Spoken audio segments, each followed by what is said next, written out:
A single for Trent Abel loads the bases at Sinsheimer Stadium as we're back on the Slow Blue Streaming Network. Once again, apologies for the technical difficulties on the YouTube Live, but you missed nothing. It's still a scoreless ball game at Sinsheimer as the changeup is swung on and missed to Max Handren, who leads the team in batting average, finds himself in a bases-loaded situation trying to pounce on San Luis Obispo in the first third of this wild card game in the CCL North. Groff comes set, now comes home. 0-2 is hit hard in the right field. That's for a base hit. A RBI single from Handren scores one, and the Stompers strike first in the third inning. 1-0 Sonoma. Back-to-back hits allowed by Logan Groff. It started out with a catcher's interference in the Jack Vannancini at bat, then a single from Chase Taylor, and the floodgates have opened after the strikeout swinging from Elijah Ramos. A single by Trent Abel, and now an RBI knock for Max Handren. Bases are still loaded for DJ Scott, who struck out swinging to end the first inning. First pitch, he checks his swing. They don't even appeal, and that's ball one. So Scott struck out swinging last time he was up. The outfielder batting fourth from Fairfield, California. Spent his last spring with the Oaks at Menlo College after his first 2 years with the Panthers at Sacramento City, as that fastball barely misses above the zone for ball two. Bases loaded with Chase Taylor at third, Trent Abel at second, and Max Handren at first. Groff taking his time, coming set. Now delivers on the 2-0. Fastball is tagged high in the air to left field. Witten racing back. He's at the warning track. He leaps up, and it's gone. A grand slam for DJ Scott puts the Sonoma Stompers ahead 5-0 over the Blues in the third inning. What a gut punch for San Luis Obispo. This was launched off the bat of DJ Scott. Groff just left a hanging changeup in the top of the zone, and DJ Scott did exactly what you're supposed to do to that pitch. A towering grand slam to left field, and the Stompers with a 5-0 lead.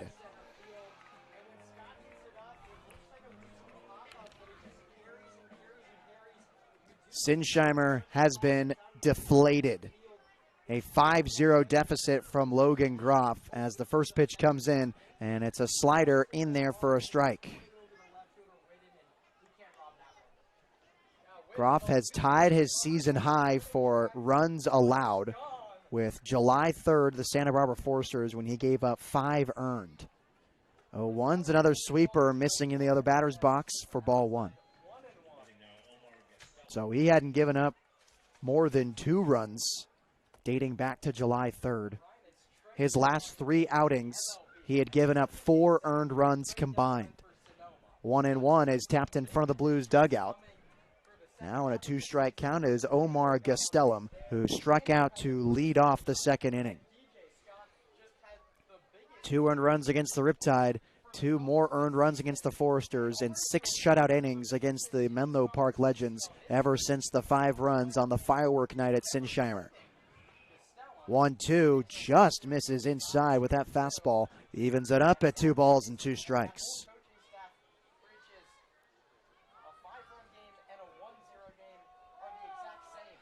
That was Logan Groff's first home run allowed this summer.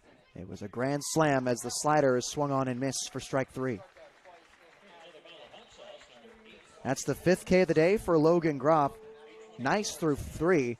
But that grand slam leaving a nasty scar on his line. Second strikeout of the day for Gastelum. There's 2 gone in the third inning, and now it's Paul Contreras. Ironically enough, he leads the team in home runs with 6.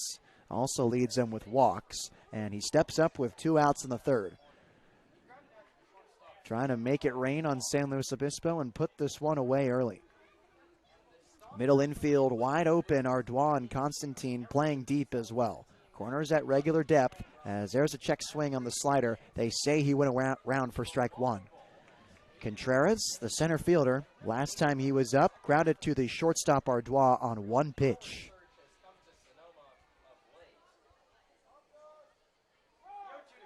Another check swing. They appeal to first. He didn't go around this time. 1 ball and 2 strikes against Groff. And Contreras, one of the premier bats in this lineup. He got some calls for the MLB draft. He went undrafted, however, after slugging .579 his first summer or spring of college baseball. Moves out of the way on the 2-2. Logan Groff digs back onto the rubber as Paul heads into this game with his .207 average, playing in game number 43 this season for the Stompers. Groff takes a deep breath, now comes home. A slider missing in the dirt outside. Goff smothers it. Full count now, 3 balls and 2 strikes to the Salida, California native. Played in one season at Modesto Junior College. That's where he had that incredible slash line of .339, .425, .579. And that was enough to earn him a spot with the Titans at Cal State Fullerton. Payoff pitch. Fastball taken for strike 3. Delayed call from the home plate umpire. Logan Groff gets 3 strikeouts in the 3rd inning. Oh, but the damage has been done. An RBI single by Max Handren and a grand slam from DJ Scott. 5-0 Sonoma heading to the bottom half of the 3rd inning. I'm Nate Mills on the Slow Blues Streaming Network.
A whole new ball game at Sinsheimer as we enter the bottom half of the 3rd inning in the CCL North Wildcard game.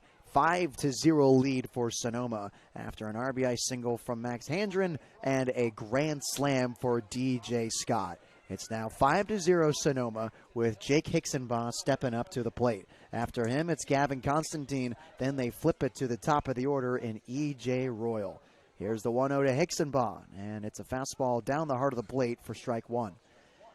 This is Hicksonbaugh's first AB today, and he gets the start in the 8th spot for Dean Trainer's lineup with his .247 batting average. 1-1, it's an off-speed dribble down the first base line and foul.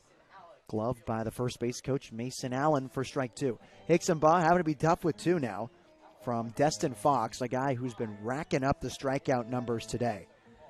Of the 6 batters retired by the Blues, 5 of them are via the strikeout. From the windup, here's the 1-2. Fastball missing up and away. No chance at that one for Vanacini for corralling that into the zone. 2 balls and 2 strikes to Hicksonbaugh. Jake trying to be the ignition for San Luis Obispo in the offense in the bottom half of the 3rd inning as the 2-2 sweeps across the zone, misses outside, fills it up at 3 balls and 2 strikes. Spoke with hitting coach Rene Regalado before the game today, and he pointed out that the biggest difference between this year's team and last year's team has been the resiliency. Payoff pitch, misses low. There's a leadoff walk for Jake Hicksonbaugh. There's some resiliency right there, working himself into a nice at-bat and a free 90 feet is the outfielder from Monterey Peninsula College. So Rene Regalado cited their resiliency, and I don't blame him. It just seems like every time the Blues have success or they come around or they rally off a couple of runs or a couple of blow-up innings, it's always in the second half of the game when their backs are against the wall, the bases are loaded, 2 outs, 2 strikes. So Constantine swings and misses at the first pitch he sees for strike 1. It's a very stressful brand of baseball, but it's given the Blues plenty of success coming down the final stretch of the season with their 10-game winning streak. They're down to Sonoma, though, as Constantine chases the pitch at his eyes for strike 2. Down in the count early is the second baseman from St. Bonaventure. Has been struggling this year, living south of 200 for the majority of the season. Has started to catch fire in the past 3 games against the Walnut Creek Crawdads. 0-2, Constantine leaves that one for the Birds. 1 ball and 2 strikes. In Constantine's last game, he was 2 for 4 with 2 singles. One of them drove in a run in the 4th inning. That was Jake Hixenbaugh from second base. Here's the 1-2. Constantine buckles his knees on the off-speed for strike 3. Caught looking is Gavin Constantine, and there's the first out of the inning. 6th strikeout of the day for Destin Fox, and it's out number 1 in the 3rd. So now it's E.J. Royal, the only other blue to reach base today besides Jake Hixenbaugh. He led off the bottom of the 1st inning with a single and then stole second base. He was stranded there in the 1st after 3 strikeouts in a row from Fox. Here's a changeup hitting the bottom half of the zone for strike 1.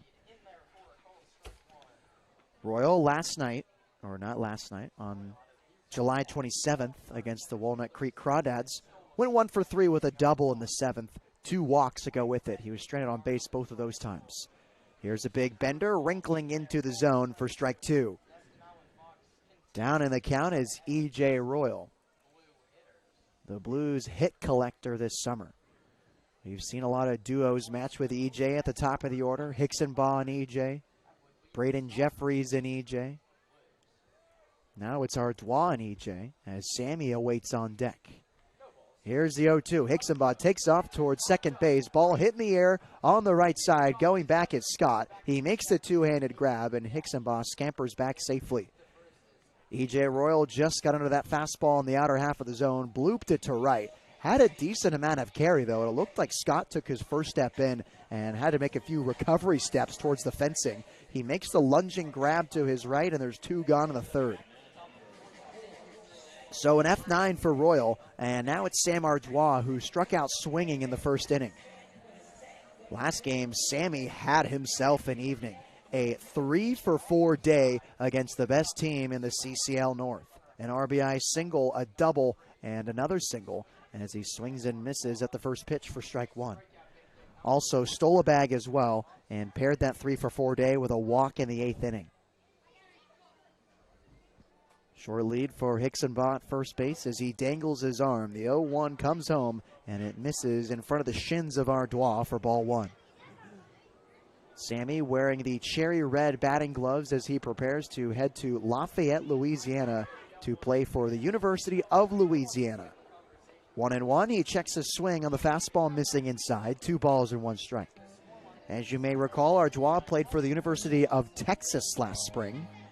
And after getting minimal action there, just 4 at-bats, he has decided to return home to the state of Louisiana to play for the Raging Cajuns, where he will join his sister, who just committed to play softball there.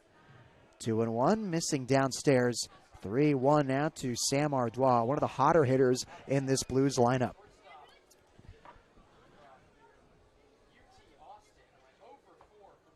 Runner on first, it's Jake Hixenbaugh. 3-1 count to Ardois. It comes home and he leaves it high. There's a walk to Sammy.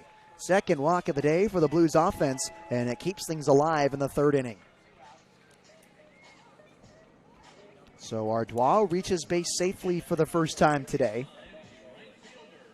That's Sammy's 14th walk of the summer, and now it's Jariah Lewis, the only other left-handed bat in the lineup besides Hixenbaugh, stepping in with 2 outs.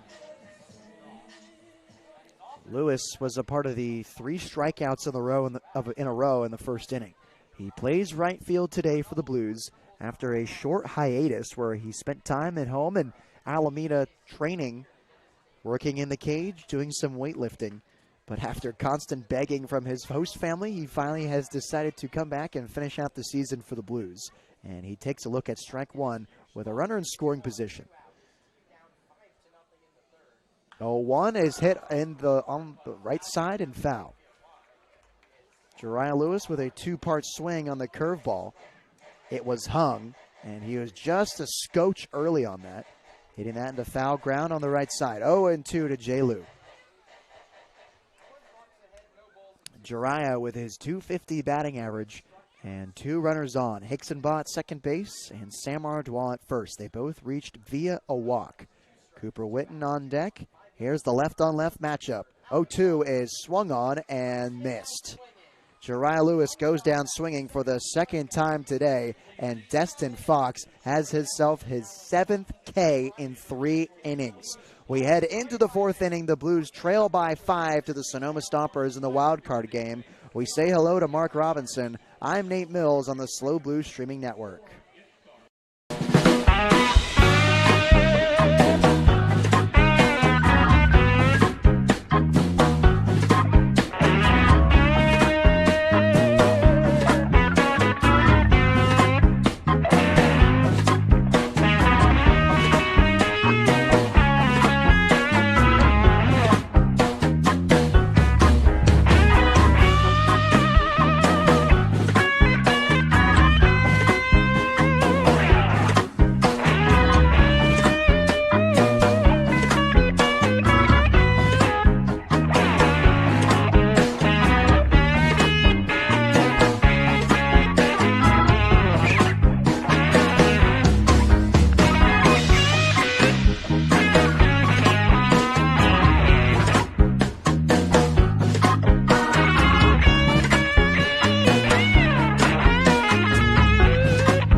Back at Sinsheimer for the CCL wildcard game between the Sonoma Stompers and the SLO Blues, as this one's blooped on the right side. Jariah Lewis in foul ground makes the running grab on top of the chalk for the first out of the inning. 1 pitch, 1 out for Logan Groff and Tyler Hawley, as Mark Robinson joins me in the broadcast booth. And Mark, this game has turned upside down in the 3rd inning off the grand slam from DJ Scott, a 5-0 advantage for the Sonoma Stompers. Logan Groff struggling to get through this offense, and frankly the Blues are having a bigger problem getting through Destin Fox and that pitching staff for Sonoma.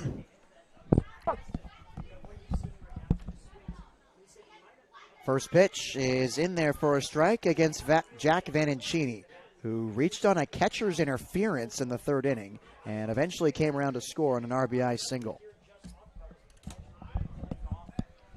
From the stretch, Logan Groff jitters and comes home. 0-1 is a slider that sweeps in the other batter's box. 1 ball and 1 strike. 5-0 lead for the Sonoma Stompers. It's all or nothing for the Blues right now. Win or go home in the CCL playoffs. 1-1 is hit hard into the right center gap, and it falls for a base hit. A single for Jack Vannancini as he tries to stretch it into 2, but scampers back into the bag. He'll settle for 1. 4th hit of the day for the Stompers, and a runner on first for Chase Taylor, the 9-hole hitter who bunted on his way in the 3rd inning. Not the start we expected to see here at Sinsheimer Stadium, coming off of a 10-game win streak. A little bit of jitters, it seems like, on both sides for the Blues so far. Yeah, the Blues have had difficulties figuring out the pitcher for Sonoma and Destin Fox, who has just been excellent so far today. 7 strikeouts in 3 innings pitched. He's only allowed 1 hit and 3 base runners. Last inning, he allowed the 2 walks, but they were both stranded on. Logan Groff is trying to do the same after letting up back-to-back, or letting off that single to Chase Taylor, as that one's on the outside corner for strike 1 to the leadoff man, Elijah Ramos, who's 0 for 2 today. And check that. That is Chase Taylor batting 9th. In the left-handed batter's box, he's one of the 2 lefties today for Sonoma, as the 1-1 is dribbled down the first base line and foul. 1 ball and 2 strikes to Taylor.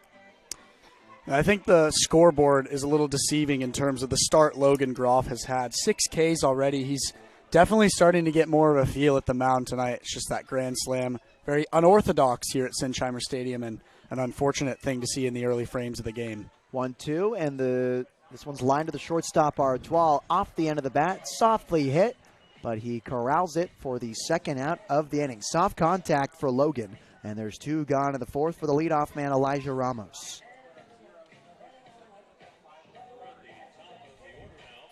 So now it's Ramos, the second baseman, a showcase game selection for Sonoma. He steps up with a runner on first base. And yeah, unorthodox indeed. Groff hasn't allowed a single home run this summer. That was the first one, and it was a grand slam fashion for DJ Scott. First pitch slider is in there for a strike to Ramos, who, like I said, is 0 for 2 today with a strikeout swinging and a ground ball to the third baseman, Comerford. Yeah, we don't see home runs at Sinsheimer Stadium, let alone grand slams. That was just not something I expected to see at all today. Chasing upstairs on the fastball is Elijah Ramos. Up in the count is Logan Groff. No balls and 2 strikes. Trent Abel stands on deck. He's 1 for 2 today. Shadows beginning to creep their fingers over the diamond as the 0-2 comes home. Slider missing outside. Didn't get a trigger from Ramos. 1 ball and 2 strikes for Logan Groff. Groff is trying to have his slider be the out pitch today, meaning that's the pitch he wants to get guys to swing and miss and strike out on. The Stompers haven't offered that up very many times today. He's got a lot of swings and misses, though. 1-2, he tries again, this time on a fastball outside. Evens it up at 2 balls and 2 strikes. Something the Stompers seem to be doing a little better so far in this game is taking their time at the plate, not being too hasty at pitches they're seeing. A lot of swinging strikeouts for the Blues so far today. 2-2 from Groff. Off speed, taken for strike 3.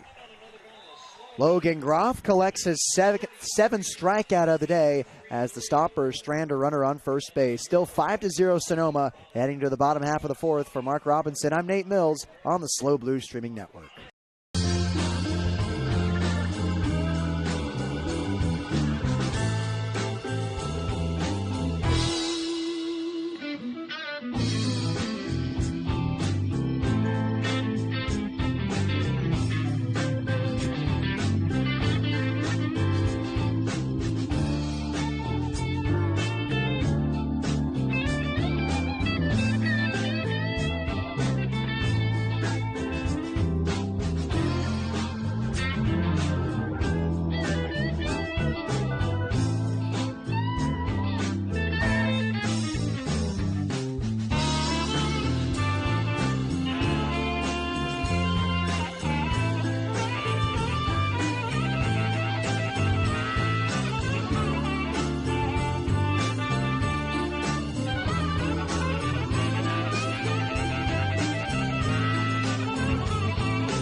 Bottom of the fourth inning at Sinsheimer Stadium, a 5-0 lead for the Sonoma Stompers in the CCL North Wildcard game. The winner of this one plays the Walnut Creek Crawdads, the 1 seed in the North, up in Walnut Creek, California. That would happen tomorrow at 4 p.m. Whoever wins today's game will have a happy bus ride back north. Due up for the Blues, it's the middle of the order. Cooper Witten, Zach Tellerman, and Parker Goff. Cooper Witten leaves the first pitch offering up and outside for ball one. The left-hander, Destin Fox, no surprise, returning for his fourth inning of work. He's been absolutely stellar for Sonoma this afternoon. 1-0 is spoiled up and out of play on the right side. 1 ball and 1 strike to Cooper Witten. Has only allowed 3 base runners in his 3 innings of work and just 1 hit. You're saying, oh, that's pretty normal, but not when you consider that he's paired that with 7 strikeouts on the afternoon in his 3 innings of work. Logan Groff is also having a great game as well. He has 7 Ks in 4 innings, but obviously the difference is that grand slam in the third for Sonoma. Yeah, you started to see that inning slip away a little bit with back-to-back base hits from Sonoma, and then just an unlucky, phenomenal grand slam from Sonoma that made this game a lot more unorthodox than we expected. Yeah, it was the changeup from Logan Groff that was just hung in the upper half of the zone, and Scott just capitalized on it. 2-1 is a changeup hitting the outside corner for strike 2. Witten with his teal grip on his maple bat digs into the right-handed batter's box. The pitcher, Fox, covered in shadows as the 2-2 comes home, and Witten waves over the changeup for strike 3. It's looking like Destin Fox is loving that changeup today. He's gotten 8 Blues hitters out on it now. And most of them out swinging. A lot of the Blues thinking that the changeup is the pitch they want, and it's turning out not to be the case. Destin Fox pulling the string on this Blues lineup as we're about to go through it for the second time. We're about halfway through the order, and Zach Tellerman, who struck out looking in the second inning.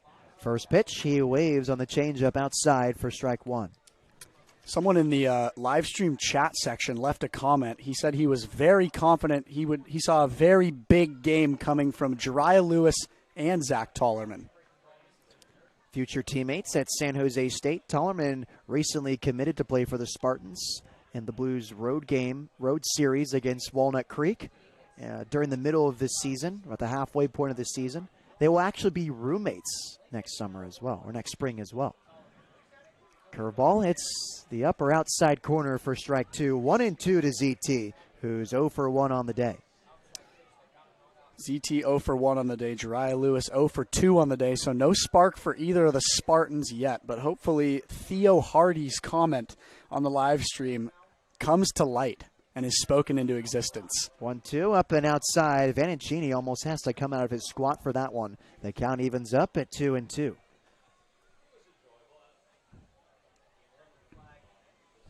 Here's the 2-2 from the windup. Tellerman leaves the off speed, bouncing on top of the plate for ball 3. Full count now to the future Spartan Zach Tellerman, who has put together a solid season for San Luis Obispo, a .303 average and 27 hits. Here's the payoff. Tellerman hits this hard into center field. Going back is Contreras, and he'll make the running grab for the second out of the inning. That baseball hit a brick wall in center field as Contreras took 3 hard steps back and then just diagonally to the left to make the grab.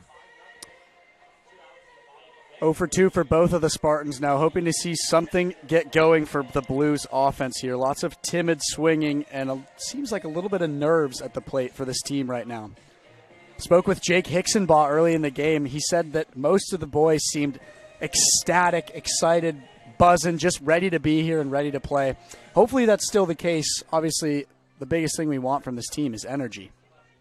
First pitch to Goff is taken for a strike. Last time Goff was up, he popped out to the first baseman Hawley and foul ground on the right side. And yeah, talking with the players in batting practice today, they were quite locked into today's game. 0-1, that one misses in the dirt, 1 ball and 1 strike. Typically, I like to mess around with them a little bit, just maybe ask a couple of fun questions and just kind of gauge the temperature, the demeanor of the dugout that day. Everyone was just dialed in. very minimalistic answers from the hitters as they were blasting some modern rap at